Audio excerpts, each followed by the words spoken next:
Hi everyone. Welcome to the first session of Sacred Practices for Conscious Living, commented. As I do with other books, I'm going to go and comment on one chapter. Well, today we have the introduction and the chapter one. Yeah, I would like a little bit of examples of the book and my own experience, wanting to share with you in a way that can be digestible and easy if you're in your car or you're doing like something and in the way you want to hear a little bit of the book. This is like a 15 to 20 minute simple talk so that you can, reflect on and keep thinking together about this idea of conscious living in sacred practices and practices that connect us with the divine. So I'm really happy that you're here with me. We'll see how this goes. It's the second book I'm doing this for, so I'm excited. And I have, to start with, I have here my candle um, that I want to use as a reminder to be of service of myself and all of you, um, and have this intention to grow and transformation um, expanded towards you. And it's very interesting, this book. I'm going to go really fast into the introduction, just with the main points. Um, she says here, like, her, let's say, the grounding, right, for the book. And so we're going to just go ahead and see. The author, I haven't mentioned her, is Nancy J. Napier. So just for us to be aware of her. And so she's a psychotherapist and a hypnotherapist. And she says that this book has a lot to do with what her grandmother taught her. Her grandmother was like a spiritual healer and teacher, so very interesting. And yeah, we're just gonna see the assumptions she calls really quick. One is that we co-create reality, which I think it's interesting because it's not just as we have heard that we create everything in our lives, because that would be, self-centered and out of touch. But that we co-create, right? So there is an input that comes from here, probably more than what we would like to accept. And then, of course, there are circumstances out of our reach that together we co-create our reality. And the idea of the book is to, put our most effort to create happiness in our life, joy, power, um, having this in mind that it's a co-creation, right? And so the other thing is that life is like a kaleidoscope. And so the infinite possibilities, I think this is very rich because we tend to be very narrow minded about our possibilities. So this is not to limit ourselves. So that's cool. The idea that there is a collective consciousness, I think it's very interesting. She hasn't deepened too much on this, but I think she will. Definitely, there is more to this reality that what we see, or like we perceive with our senses. So the acknowledgement of the spiritual realm that has an influence in our physical world, I think it's also very important. Life is sacred and has meaning. That some of us have taken a long path to discover this, that our lives has meaning, and it's important to have that. Life is about wholeness, to be whole, complete, right? Um, and as we're gonna start with the shadow, this is very important, and I love this one. Living in the present moment, very well known at this point, idea and practice from Buddhism and other spiritual practices to be present, right? Suffering is an inevitable part of life. I love this because I feel like sometimes in spirituality, I mean, there is a point in which we think that maybe the objective is not to suffer, but it's true that as human beings, that is inevitable, right?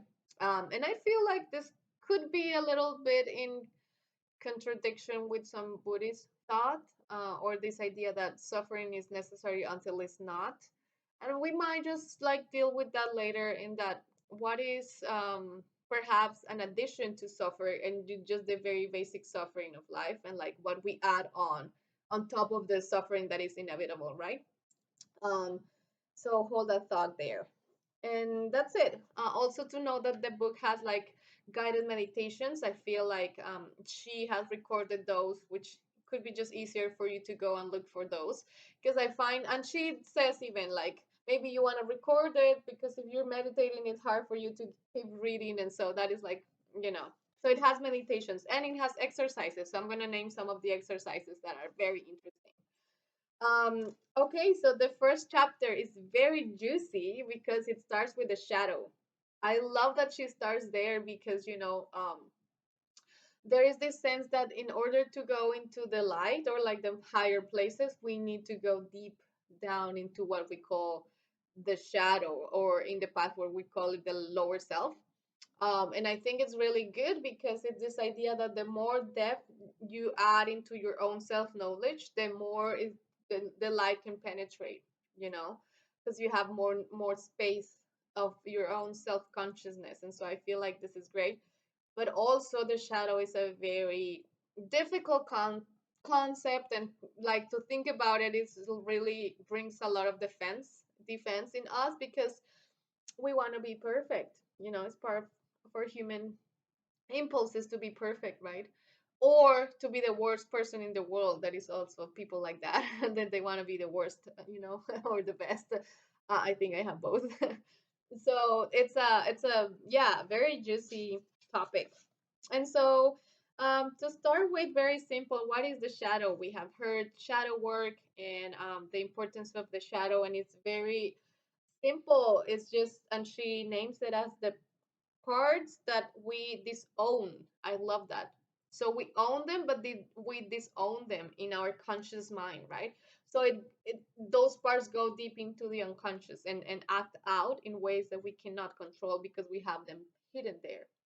Um, Interestingly enough, the shadow is not necessarily all negative, right? So this is interesting too, that she reminds us that there are parts of the shadow that she calls the golden shadow, which is amazing qualities that we are scared of, or like that someone told us that was not cool to have. There are many examples, such as like creative, like someone might be an artist, but their family doesn't value that, so they just like put that in the shadow. So it's not necessarily the only the bad parts or what we associate with bad, but also talents and gifts, right?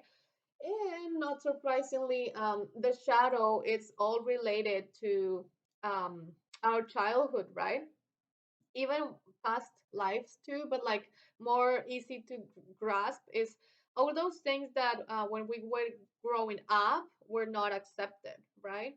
For our caretakers, our family, our friends, be negative or positive. So we, as a very natural defense mechanism, we just push those away from us, right? What is the danger of that is that they have a lot of power because we don't know them precisely. They have a lot of power in our unconscious, and so they play out, right? So one of the two things that she says we can do with that is one, and let me just here, yeah. So we can acted out indirectly. So, and this is interesting. She names her grandma, which is the biggest inspiration for her book, but she acknowledged that her grandma was a tyrant, without noticing, without being conscious, because she didn't deal with that in her shadow. And so, one of the things we can do with the shadow is to act out in terrible ways that we are not aware of because we haven't been able to see that in ourselves. And the second, which is so interesting, and we do it all the time, is the projection. So those things that are in our shadow, we project into others, and we basically have this impulse to destroy or let that people die because they have that we hated in ourselves, right? Projection is really a key thing here. Um, and it's interesting that she also say there is like it could be like one and like interpersonal, but also we can have projections between groups and nations. And so, interesting also, she says that, for example, for white people and Europeans, people of color are their place for a projection. A lot of the things that they disown they put on us, for example. So I feel like that's quite interesting, very interesting. And I'm sure that it plays out also between communities of color, no doubt. So cool. Yeah.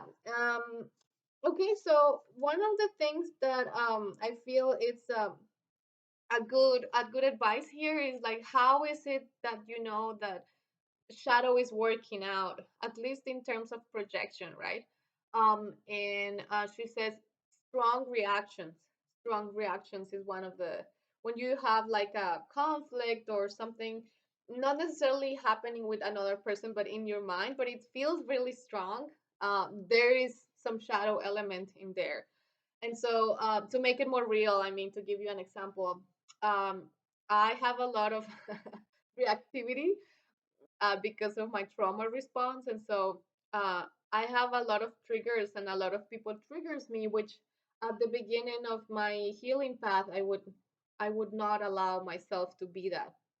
I just didn't want it to acknowledge. So I would ignore my triggers and have terrible, horrible relationships with people that trigger me a lot, because I would say like, no, like Siri needs to be a person that loves everyone and gets along with everybody. So I would jump and skip my trigger or my, reaction to people, and like that would create more damage than good, certainly. So the next step on that was to acknowledge that I am very reactive and be at peace with that, because it's something that I don't like, to be reactive. So like sit with that and accept it. And then the third step for me was to see, and this is the exercises that she presents here, is to see what is it in those people that trigger me that I have.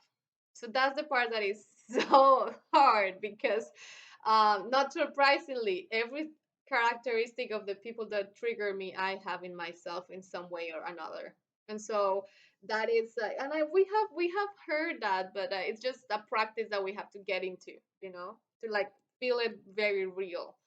And in that sense, for example, I can tell you there was a man. There's my doggy. There was a man that was very detached and like absent, let's say. So he would say things as like, I'm confused, I don't know what you're saying. But what he was saying was that it was crazy to feel like I was feeling, or to, because he couldn't get access to his own emotions. So that would trigger me big time. And I talked about that a little bit in the other book that we had conversations about. But at the end, I had to sit with myself and see when I was being like that. And I was able to go back to my family and see that I have a family that has a lot of conflict, a lot of fights and stuff. And I would detach from my feelings when it got impossible for me to be present. And so at that point, I saw myself as he is, or was at that time. And I can acknowledge that with compassion. I can understand better why he would disconnect. It was an overload for him, so he would go, you know. Now, of course, I might not be friends with him or close friends, so like I wouldn't relate to a person that is so detached at this moment.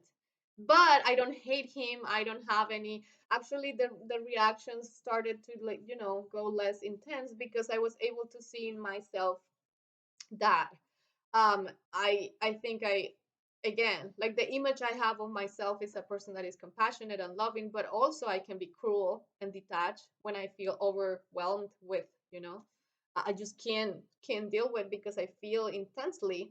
And so I was able to see in myself the detachment, the cruelty of not engaging with compassion. And so I could understand him more, understand myself more, and then the reaction went down. And of course, this is an example of success, but it's not so easy most of the times, but yeah. So the point here is that we want to see ourselves as a whole. And so not only the good stuff, but also the bad stuff, but also the good thing that we don't want to accept we have, like it's the need for wholeness, right? And it's beautiful how, as she put it, because it's like those are pieces that we have, and then when we bring consciousness to it, we transform, we kind of like. But it's interesting because as he says, we cannot be aware of our shadow fully all the time. That would be overwhelming, as well as we cannot be aware of our light all the time. So it's more like a dynamic, right? So today I acknowledge the part of me that is detached. Tomorrow I see the part of me that is an abuser. Tomorrow, right? And the key part here is to realize, not just with the mind, but like really understand that we are capable of all the horrible things that we see act out in the world. So I'm sure that a lot of you would say no, that you don't have the capacity to be a murderer, a rapist, but we do. We all have that capacity. It's not that we would do it, but we do have tendencies, we do have connections with hate, with, that of course some others have taken to the action, right? But we are all capable of those profound hateful feelings. And so the more we accept that, it's gonna be easier to grow and to illuminate our path. So I feel like that's a big thing, and so just to finish, I'm gonna mention some of the what she called experiments with the shadow. I did all of them, and some of them were harder than other. So I'm just gonna mention some of them. So one very good one is to just make a list of the people that you cannot stand, the people that you like. I hate this person. So you list them. Then you list the characteristics that they have. You know, and I was able to see a lot of commonalities among those people, and then you have to sit and meditate to see where in you that characteristic lies. And so some of you that haven't done shadow work would be like, no way I have this. Some others are more familiar with, but for me was interesting, and I learned about myself. And then to do a list of the people that you really admire and list their characteristics, and then see how that is a potentiality in you. And so that's beautiful, because again, it's realizing that you also have the potential, as we said, you have the potential for the worst, you have the potential for the best. The things that you really admire, you are capable of. And so, and up to some degree, those things maybe have manifested already in your life. And so that was beautiful. The one that got me, and that's why I'm going to mention it, was, wow, to take one member of your family that you cannot stand, and then do this exercise that says, if only they would change, da da da da, da, or become, da da da da, da completed, then I or the situation would be fine. And that was really hard, because I picked family member that is an alcoholic and abuser. I mean, I really can't see much cruel person, and I had to say, what is that of that in that person that it's in me? And I said nothing. Like, there is no, and there is, I can see how, um you know in some of my partnerships, for example, that are codependent, that were codependent at the time, I was an abuser, definitely. And I also could see how cruelty comes out of my mouth when I criticize people. For example, a white supremacist, I'm cruelty. And so it's not that I'm not immune to those things that he has. I'm family member. So damn, that's intense, but really productive, I'm telling you. Really hard but beautiful. And then to finish up, she also does some exercises about the collective shadow, and I think it's very worth it.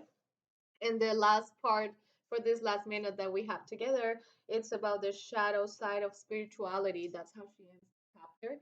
And I think it's very interesting and important to recognize that sometimes spirituality can be for us a place to hide, to disconnect from the world, to not allow ourselves to be angry or to be whatever we are in the moment. This like good vibes only kind of thing, it's not necessarily real, because we are not good vibes only, or we can get addicted to meditation. That it's something that I've seen, definitely. And it reminded me of a person that was so like, yeah, an addiction and a righteousness with like the meditation, that he missed his son being born, because that was it coincided with the time that he was supposed to be meditating, so he missed it. And so, yeah, we can definitely use everything has a shadow side, and spirituality would be definitely one of those things. So think about your relationship with spirituality and see when it serves the shadow, if it does, and I think that could be very productive. um well, yeah, very yummy first chapter, and I think something to keep working on. I think it's a very good explanation of the shadow. And I will just finish with this quote on page 48 that says, "We must reclaim our whole selves in order to help heal our world, our relationships with our own species, and with other forms of life that share our planet with us." And so, until the next time, which is going to be compassion and loving kindness. So, moving from the shadow to more loving um, theme. So, thank you all for being with me. Wishing you the best. Blessings. Bye.